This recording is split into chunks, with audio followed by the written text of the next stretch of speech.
যদি আপনার বয়স 14 থেকে 30-এর ভেতর হয় আর যদি এই ভিডিওটি সময় থাকতে না দেখেন তাহলে আপনাকে সামনের কয়েক বছর পর পস্তাতে হবে, এটা আমি গ্যারান্টি দিয়ে বলতে পারবো।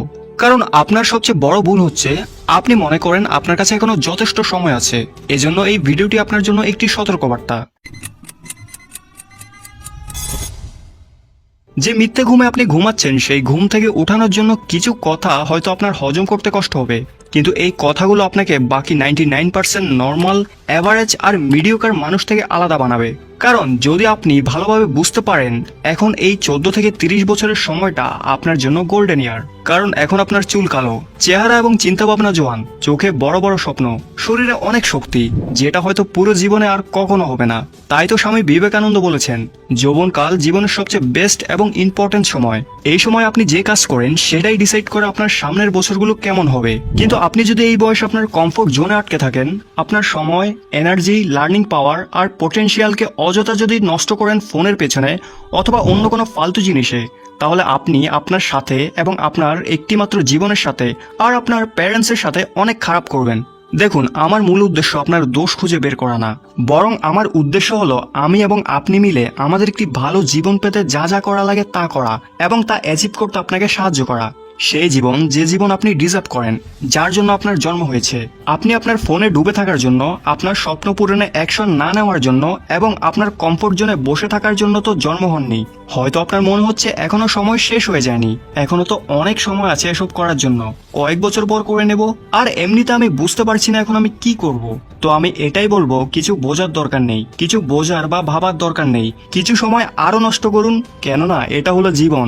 আর এই জীবন আপনাকে ঠিকই সময় হলে বুঝিয়ে দেবে কত ধানে কত চাল। আর এই একই ভুল বাকি 99% লোকের হয়। তারা মনে করে তাদের কাছে এখনো যথেষ্ট সময় আছে, এখনো দেরি হয়নি। কারণ আমি যেমন আমার ভিডিওর মাধ্যমে আপনাকে সতর্ক করছি, এরকম আপনার পাশে সবসময় কেউ থাকবে না যে কিনা মনে করিয়ে দিবে আপনাকে আপনি লাইফে যে সাকসেসের পরিকল্পনা করেছেন সেটা এত সহজে আপনি অর্জন করতে পারবেন না। বরং এটা আপনার পরিকল্পনা থেকে একেবারে আলাদা। উল্টো আপনার ভাবনার সময় থেকে অনেক গুণ বেশি সময় বা বছর নিয়ে নেবে। আর এটি আমি এমনি এমনি বলছি না, বরং নিজের এক্সপিরিয়েন্স থেকে বলছি। এজন্য আজ যদি আপনি ফুল পাওয়ারের সাথে অ্যাকশন না নেন, তাহলে সামনের কয়েক বছর পর আপনি বলবেন, ইস, যদি আমি কিছু বছর আগে থেকে পরিশ্রম শুরু করতাম তাহলে আজ আমি ওই পজিশনে থাকতাম যেখানে আমি থাকতে চেয়েছি। এখন তো বয়সের সাথে সাথে আমার এনার্জিও কমে গেছে।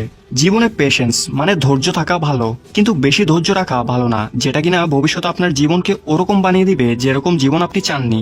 আর এমনিতেও যে সাকসেস আপনি সামনের কয়েক বছরে পেতে পারেন সেটা পাওয়ার জন্য অযথা কেন বাড়তি সময় লাগাবেন। ইভেন ইলন মাস্ক বলেন, অতিরিক্ত ধৈর্য ধরা বন্ধ করুন আর নিজেকে জিজ্ঞেস করুন, আমি আমার 10 বছরের পরিকল্পনাকে কিভাবে 6 মাসে পূরণ করতে পারবো। কিন্তু ডিজিটাল মাইন্ডসেট, আপনি তো জানেন না আমার লাইফে কত প্রবলেম, আপনি কি বুঝবেন? আমি জানি আমার সিচুয়েশন, আমি পড়তে পারি না কারণ আমার এনভায়রনমেন্ট ঠিক নেই, আমি আমার স্বপ্ন ফলো করতে পারি না কারণ আমার পরিবারের সাপোর্ট নেই, আমি জব করতে পারি না কারণ সব জায়গায় ইংলিশ প্রয়োজন আর জবও কম, সবাই শুধু এক্সপেরিয়েন্স লোকদের জব দেয়। আমি এসব বাজে অভ্যাসে আটকে গেছি শুধুমাত্র আমার বন্ধুদের জন্য। আমি বিজনেস করতে পারছি না কারণ আমার কাছে টাকা নেই, যখন সবকিছু ঠিক হবে তখন শুরু করব। আমার এই কলেজে অ্যাডমিশন হয়নি কারণ এডুকেশন সিস্টেমই খারাপ। আমি আজ এরকম কারণ আমি ভুল ঘরে জন্ম নিয়েছি, আমার তো ভাগ্যটাই খারাপ, ইত্যাদি ইত্যাদি। সবচেয়ে সহজ হলো নিজের লাইফের সমস্যাকে অন্য কারো উপর চাপিয়ে দেওয়া, কিন্তু অন্যের উপর প্রবলেম চাপিয়ে দিলে সেই প্রবলেম কখনো সলভ হবে না, সেই প্রবলেমের ভাগ অন্য কেউ নেবে না। আপনার প্রবলেম সবসময় আপনার কাছে থেকে যাবে, যেটাকে আজ না হলেও কাল আপনাকে সলভ করতে হবে। যদি না করেন আর শুধু অজুহাত দিতে থাকেন, তাহলে মানুষ আপনার কথা শুনবে আর হয়তো বাহবা দিবে, বলবে সব ঠিক হয়ে যাবে। এইটুকু বলার পর আপনাকে ভুলে যাবে, কিন্তু কিছুই ঠিক হবে না যদি আপনি নিজে ঠিক না করেন। দেখুন, এরকমটা নয় যে আমি বুঝি না আপনার সমস্যা এবং আপনার পরিস্থিতি। আমি বুঝতে পারছি আপনি অনেক কঠিন সময় পার করছেন, কিন্তু আমি এটাও বুঝি প্রবলেমের উপর ফোকাস করা প্রবলেমের সলিউশন না। হ্যাঁ, আপনার লাইফে হয়তো জেনুইন প্রবলেম আছে আর সিচুয়েশন হয়তো সত্যি অনেক খারাপ, কিন্তু আপনি এখন হয়তো আপনার লাইফের প্রবলেম আর সিচুয়েশনের উপর ফোকাস করতে পারেন, নয়তো এগুলোর উপর ফোকাস না করে এর থেকে 10 গুণ বেশি অ্যাকশন নিতে পারেন এসব প্রবলেম আর খারাপ সিচুয়েশন থেকে যত তাড়াতাড়ি সম্ভব বের হওয়ার জন্য। কারণ যতটা রিস্ক আপনি আপনার এই বয়সে নিতে পারবেন, ততটা রিস্ক আপনি বিয়ের পর, বাচ্চা হওয়ার পর অথবা যখন আপনার উপর দায়িত্ব বেড়ে যাবে আর আপনার বয়স হয়ে যাবে তখন আপনি নিতে পারবেন না। এই সময় আপনি আপনার স্বপ্নের জন্য আর নিজের লাইফের পারপাসের জন্য কোনো রিস্ক না নিয়ে আপনার কমফোর্ট জোনে বসে থেকে আরো বড় রিস্ক নিচ্ছেন। এটা কি ভেবে দেখেছেন কখনো?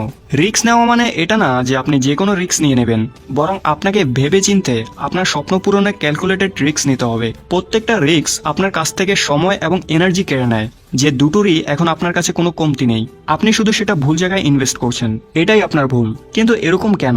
আপনিও কি বাকিদের মতো ভয় পাচ্ছেন আমি যদি ফেল হয়ে যাই, যদি আমার সময় এবং এনার্জি নষ্ট হয়ে যায়? ভুল। আপনার ভয় এটা না যে আপনার সময় এবং এনার্জি নষ্ট হয়ে যাবে, সেটা তো এমনিতেও প্রতিদিন হচ্ছে। সত্যি তো এটাই, অধিকাংশ মানুষ এই কারণে ভয় পায় যদি তারা ফেল হয়ে যায় তখন লোকে কি বলবে, প্যারেন্টস কি বলবে, আমার বন্ধুরা আমাকে নিয়ে হাসাহাসি করবে, কেউ আমাকে সাপোর্ট করবে না।